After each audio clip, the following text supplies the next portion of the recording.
पिछले 20 सालों में घुमा फिरा कर यही सेम पैसा अमेरिका में लाया जा रहा है। लंदन स्कूल ऑफ इकोनॉमिक्स के साकिब कुरैशी कहते हैं Taliban didn't win in Afghanistan, the defence contracted did. Congress यानी वो सारे कैंडिडेट जिन्हें कैंपेन के वक्त फंडिंग की जरूरत होती है, उन्होंने कहा था कि असली गोल अफगानिस्तान को रीबिल्ड करने के बहाने यूएस और यूरोप से पैसा बाहर लेकर जाना था।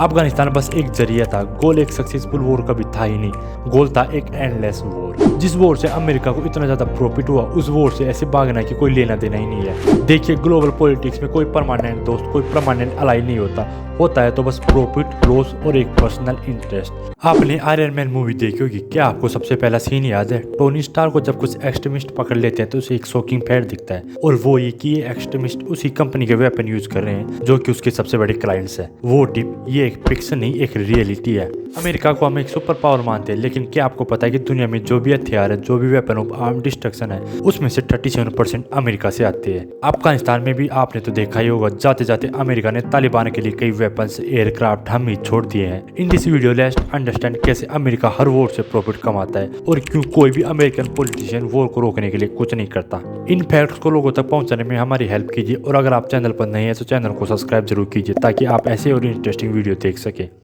दुनिया के 10 में से 5 बिगेस्ट डिफेंस कॉन्ट्रैक्टर यूएस से हैं। 2002 से 2016 के बीच अमेरिका ने 167 देशों को $197 बिलियन के हथियार बेचे। और वेपन बेचते वक्त यूएस ये नहीं सोचता कि क्या खरीदने वाले देश उनके डेमोक्रेटिक प्रिंसिपल को फॉलो करते हैं या नहीं। इराक, लीबिया, यमन, सूडान जैसे देशों को भी ये कंपनी हथियार बेचती है, और उनसे लड़ने के लिए यूएस भी इन्हीं कंपनी से हथियार लेता है। यानी वो कोई भी जीते, अल्टीमेटली प्रॉफिट सिर्फ इन कंपनीज का होता है। तो अभी का ये एग्जाम्पल लेते हैं। अमेरिका कहता है कि उन्होंने $2.2 ट्रिलियन अफगानिस्तान पर स्पेंड किया, लेकिन अफगानिस्तान में डेवलपमेंट तो कुछ हुआ ही नहीं, तो ये पैसा गया कहाँ? पिछले 20 सालों में घुमा फिरा कर यही सेम पैसा अमेरिका में लाया जा रहा है। Let me explain. America Afghanistan में वॉर तो लड़ रहा था, लेकिन एक्चुअली उन्होंने इस वॉर को कम्प्लीटली आउटसोर्सेज कर दिया था। किसे? प्राइवेट कॉन्ट्रैक्टर और कंपनीज को। अमेरिका की ये 5 बड़ी कंपनी जो वॉर के लिए सारी चीजें प्रोवाइड करती है, वॉर के लिए लगने वाली सारे इक्विपमेंट जैसे वेपन से एयरक्राफ्ट, एम्यूनेशन, इन्हीं प्राइवेट कॉन्ट्रैक्टर ने प्रोवाइड किया था, जो कि अमेरिकन कंपनीज ही है। जो पैसा यूएस ने खर्च किया था उसमें से 2 ट्रिलियन तो इन्हीं कंपनीज ने मिलकर कमाया। साथ ही साथ इन कंपनीज के शेयर होल्डर ने हर ड्रोन स्ट्राइक के बाद अपने शेयर की प्राइस में मिलियन प्रॉफिट देखे। इस फिनोमिनन को कहते हैं वॉर प्रॉफिटिंग, जो हर वॉर सपोर्टिंग देश करता है, और उसमें अमेरिका नंबर 1 है। 2001 में 9/11 के अटैक्स के बाद इनके शेयर प्राइस को देखा जाए तो ये 10 गुना बढ़े हैं। यानी जिस किसी इन्वेस्टर ने इनडायरेक्टली वॉर को फंड किया, उन्होंने अपने पैसे को 20 साल में 10x कर दिया। ये हम नहीं, कुछ एक्सपर्ट्स कहते हैं। लंदन स्कूल ऑफ इकोनॉमिक्स के साकिब कुरैशी कहते हैं Taliban didn't win in Afghanistan, the defence contracted did. ये है अफगान आर्मी का यूनिफॉर्म, जो एक फॉरेस्ट में कैमोफ्लेज करने के लिए परफेक्ट है। प्रॉब्लम ये है कि अफगानिस्तान में डेजर्ट है। पूरे अफगानिस्तान का सिर्फ 1% हिस्सा फॉरेस्ट से भरा हुआ है। नॉर्मली डेजर्ट वॉरफेयर के लिए जहाँ ऐसे यूनिफॉर्म होने चाहिए, अफगानिस्तान ने ऐसे यूनिफॉर्म खरीदे और इनके लिए $28 बिलियन अमेरिकन कंपनीज को दिए। सवाल ये है कि क्या अफगानिस्तान के ऑफिशियल इतने लापरवाह है या अमेरिकन कंपनीज इतनी सेल्फ सेंटर है? और यही सेम पैटर्न हमें सीरिया, इराक, वियतनाम जैसे देशों में भी देखने को मिलता है। तो इस ग्लोबल लेवल के करप्शन को कोई रोकता क्यों नहीं? Let me expose a triangle to you. This is the iron triangle of the US. इसके 3 हिस्से हैं। स्पेशल इंटरेस्ट ग्रुप, जहाँ ये सारी कंपनीज आती है। डिपार्टमेंट ऑफ डिफेंस, जो इन कंपनी से हथियार खरीदता है। और कांग्रेस, यानी वो सारे कैंडिडेट जिन्हें कैंपेन के वक्त फंडिंग की जरूरत होती है। तो इन ट्रायंगल के तीनों पॉइंट एक दूसरे की मदद करते हैं और बदले में एक दूसरे से फेवर चाहते हैं। स्पेशल इंटरेस्ट ग्रुप यानी वेपन इंडस्ट्री कैंडिडेट की कैंपेन को फंड करती है।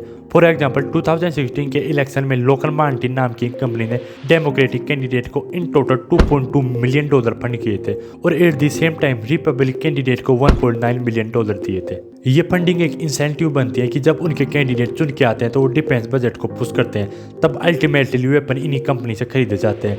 यानी जितने ज़्यादा वॉर होंगे उतने ही ज़्यादा ये ट्रायंगल स्ट्रॉन्ग बनता जाएगा, उतने ही शेयर प्राइजेस बढ़ेंगे और कैंपेन में उतना ही ज़्यादा पैसा आएगा।